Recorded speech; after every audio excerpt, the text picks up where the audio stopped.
সম্মানিত প্রিয় মুসল্লিবৃন্দ, তো বর্তমান প্রেক্ষাপটে বাংলাদেশে কেসাসকে বাস্তবায়ন করা খুবই অপরিহার্য হয়ে পড়েছে।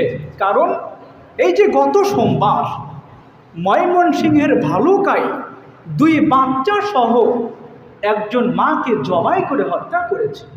আপনি চিন্তা করতে পারেন, পশু পাখিকে হত্যা করা একটা বিষয়, আর মানুষকে জবাই করে হত্যা করে দেওয়া কতটা জঘন্যতম একটা বিষয়। এই যে গত সোমবারের কথা, 2 সন্তান সহ নাবালক বাচ্চা কি অপরাধ করেছে তারা, অথচ 2টা সন্তান সহ মাকে জবাই করে হত্যা করে দিয়েছে। গত শুক্রবারের দিন চাঁদপুরে একজন ইমামের একটা বক্তব্যকে কেন্দ্র করে ইমামকে হত্যা করার চেষ্টা পর্যন্ত করা হয়েছে। আমরা খতিব সাহেবগণ এখানে বসে বসে বক্তব্য দিই, কখনো কখনো কোনো কথা আপনাদের পক্ষে থাকে, আবার কখনো কখনো কোনো কথা আপনাদের বিপক্ষে চলে যায়। তাই বলে কি আপনি আমাকে হত্যা করতে পারেন? ইমাম সাহেবের অপরাধ ছিল কি? তিনি বক্তব্য দিতে গিয়ে কিয়াম সম্পর্কে বলেন, মিলাদ কিয়াম এটা হচ্ছে বেদাত। ইমাম সাহেবের বক্তব্য। এখন আমরা যে কিয়াম করি, এই কিয়ামকে কেন্দ্র করে পৃথিবীতে মানুষ 2টা ভাগে বিভক্ত হয়ে গিয়েছে। কয়টা ভাগে? 2টা ভাগে। প্রথম পক্ষের আলেমগণ বলেন কিয়াম এটা হচ্ছে বেদাত, অপর পক্ষের আলেমগণ বলেন কিয়াম করা জায়েজ। তবে কিয়ামকে যারা জায়েজ বলে তারা তো এটাকে ফরজ বলে না, কিয়াম যারা করে তারা তো এটাকে ওয়াজিব বলে না, কিয়াম যারা করে তারা তো এটাকে সুন্নাতও বলে না, কিয়াম যারা করে সর্বোচ্চ এটাকে মুস্তাহাব প্রমাণ আপনি করতে পারবেন। এখন একজন ব্যক্তি যদি মুস্তাহাব কোনো আমলের বিরোধিতা করে, আপনি তো ওই ব্যক্তিকে হত্যা করতে পারেন না। তো ইমাম সাহেব যখন কিয়ামের বিরুদ্ধে বলেছে, লোকটা সামনে বসে বসে সিদ্ধান্ত নিয়েছে হুজুর কেন কিয়ামের বিরুদ্ধে বলল। এই হুজুরের পৃথিবীতে বেঁচে থাকার আর কোনো অধিকারই নাই। কি করা যায়? বাসায় গিয়ে বসে বসে চিন্তা করতে লাগলো। চিন্তা করে সিদ্ধান্ত নিয়েছে গোপনে এই হুজুরকে আমি এক কোপে তার গলাটা দেহ থেকে আলাদা করে দিব। তার সংকল্প অনুযায়ী গত শুক্রবার নামাজের ভিতরে পেঁচিয়ে একটা চাপাতি নিয়ে এসেছে।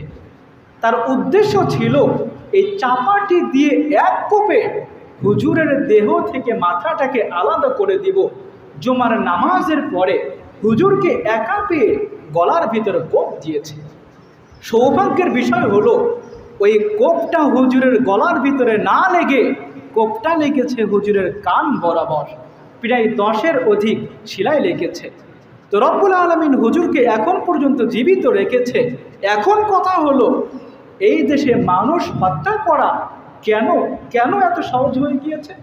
কারণ হচ্ছে একটাই, রব্বুল আলামিন যে কিসাসটা আপনার আমার উপরে ফরজ করে দিয়েছে, এই কিসাসটা বাংলাদেশে বাস্তবায়ন না থাকার কারণে আজকে আমরা যারে পাচ্ছি তাকে আমরা হত্যা করে দিচ্ছি।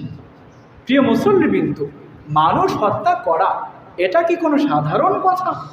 নবী বলছেন মানুষ হত্যা করার বিষয়ে, নবী বলেন লা জাওয়ালুদ দুনিয়া আহওয়ালু আলান নাস মিন কতলি মুমিনিন বিগাইরি হক। পুরো পৃথিবীটাকে আপনি জ্বালিয়ে দিবেন, পুরো পৃথিবীটাকে আপনি ধ্বংস করে দিবেন, এটা আল্লাহর কাছে যত বড় অপরাধ। একজন মানুষকে হত্যা করা আল্লাহর কাছে তার থেকেও অনেক বড় অপরাধ।